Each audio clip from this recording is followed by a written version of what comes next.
Good morning. This is a recording for Saturday, April 27th. As you can see, I'm back on Cozumel. And um, in our last session, we started exploring the third building block of shame resilience, reaching out. In the next couple of days, we will discuss the two main barriers to reaching out, insulating and separating, and what to do about this. In a culture of shame, says Brené Brown, we are constantly overwhelmed with feelings of fear, blame, and disconnection. This creates an us versus them world. There are people like us, and then there are those other people. And we normally work very hard to insulate and separate ourselves from, quote unquote, those people. As children, there were the people that we were allowed to hang out with, and then there were the other kids. There were people we were allowed to date, and then there were the other kids. There were the schools we went to, and then there were schools for the other kids. As adults, we live in the neighborhood where our kind live. The other neighborhoods are for those other folks. We emotionally and physically insulate and separate ourselves from, quote unquote, the other. It never seems to end. We've developed language to describe the others. Sometimes we refer to them as those people, or the even more mysterious, people like that. Brené Brown continues, I seldom use the word truth because it's a strong word with a lot of promise behind it. But in this instance, I'm going to use it because out of all the things I've learned in the past decade, the one concept that I believe has the biggest potential for helping us overcome shame is this. We are those people. The truth is, we are the others. Sorry.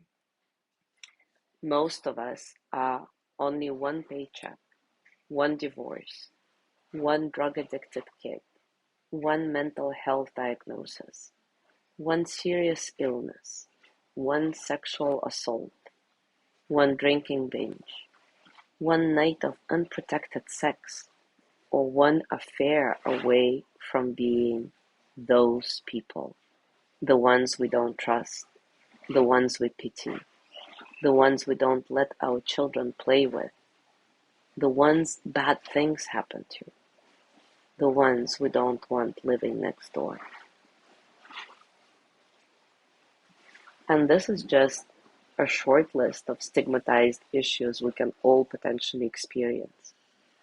In other words, we are all vulnerable to being judged and feeling shame about our experiences. And equally important, we are all vulnerable to judging and shaming others about their experiences. We use the concept of otherness to insulate and separate ourselves and to disconnect. This is why it is such a serious barrier to reaching out as a method of shame resilience. Reaching out in either direction is tough. Practicing courage is as difficult as practicing compassion. They both require us to lean into our discomfort. Sharing our shame with someone is painful, and just sitting with someone who is sharing their shame story can be equally painful. The natural tendency to avoid or reduce this pain is often why we start to judge and insulate, separate ourselves using this concept of otherness. We basically blame them for their experience. We unconsciously divide people into two camps, worthy of our support and unworthy. When someone is feeling shame over one of those otherness issues, we don't feel that compelled to reach out. Likewise, when we're feeling shame because we're experiencing one of those stigmatized issues, it is difficult to reach out for support. It's easier for us to believe we deserve our shame.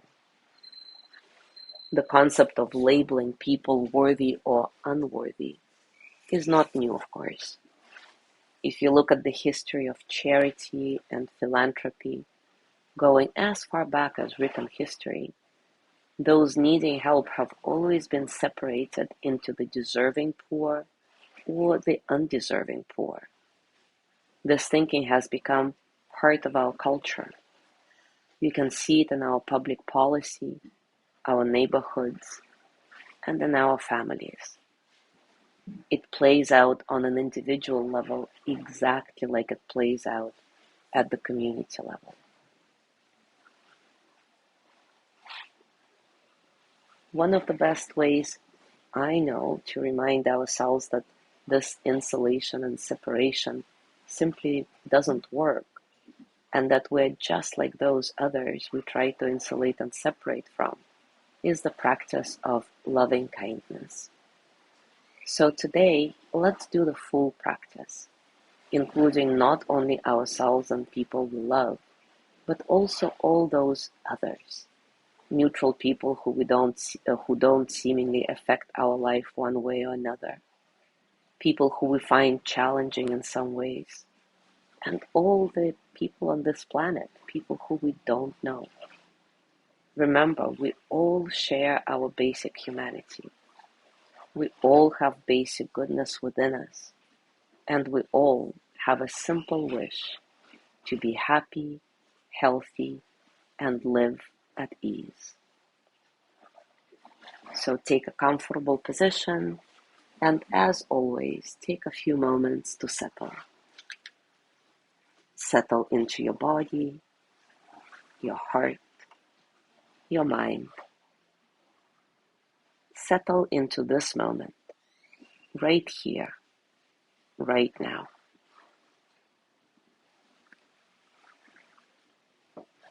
Allowing your breath to be natural. See if you can find spaciousness, freedom in your breathing, so that all experiences of the present moment can simply flow through you as energy that they are, without struggle.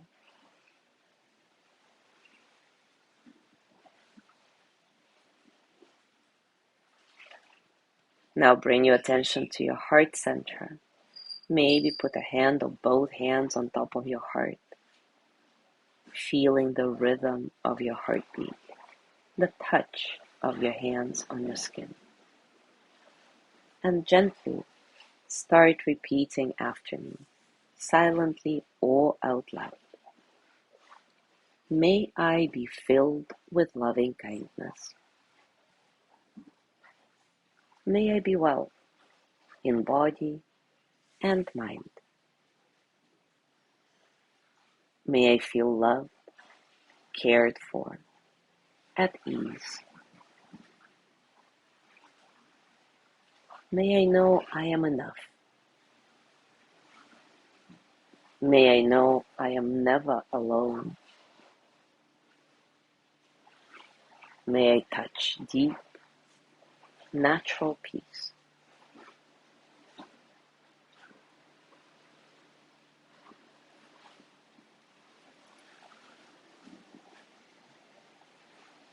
If you are ready to include other people in your practice, now think of someone you love dearly. Imagine them and spend some time sending loving kindness to them. You can use this person's name while reciting the verse, or you can just use the pronoun. May they be filled with loving kindness. May they be well in body and mind. May they feel loved, cared for, at ease. May they know they are enough. May they know they are never alone. May they touch deep, natural peace.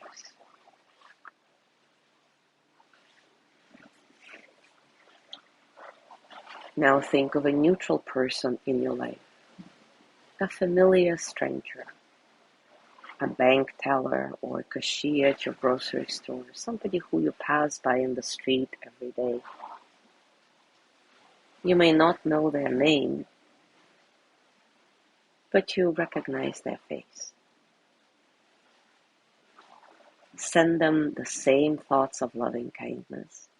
Remember, just like you, they want to be happy, healthy, and live at ease.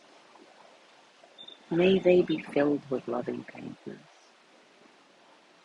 May they be well in body and mind. May they feel loved, cared for, at ease. May they know they are enough. May they know they are never alone. May they touch deep, natural peace.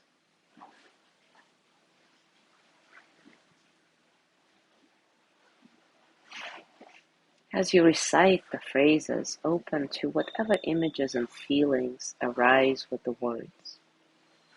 Approach this practice as an exploration, sensing what words and images best serve to soften and open your heart. So now think of someone who you have a challenging relationship with. Maybe somebody you judge for being that category of those people. Send loving kindness to them as well. It may be a bit more difficult to do that, and at the beginning may not seem very sincere. But stay with the practice, see what the process unfolds. Remember, just like you, they want to be happy, healthy, and live at ease. May they be filled with loving kindness. May they be well in body and mind. May they feel loved, cared for, at ease. May they know they are enough. May they know they are never alone.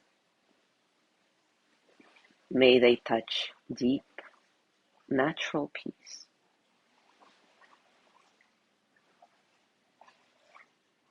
And if the words seem mechanical, don't worry. Your heart still hears the words and starts opening. What matters is your sincere intention to awaken loving kindness within yourself. Now let's think of all the people on this planet, all those people we don't know. Just like you, they want to feel safe, happy, strong. Just like you, they want to live with ease. May we be filled with loving kindness.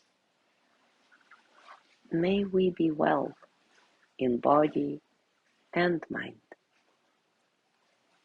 May we feel loved, cared for, at ease. May we know that we are enough.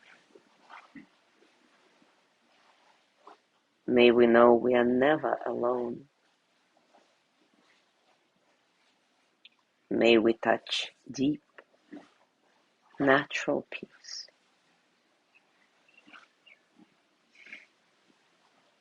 And as always, as you gently let go of your practice, notice what's going on for you right now, physically, emotionally, mentally. How are you really?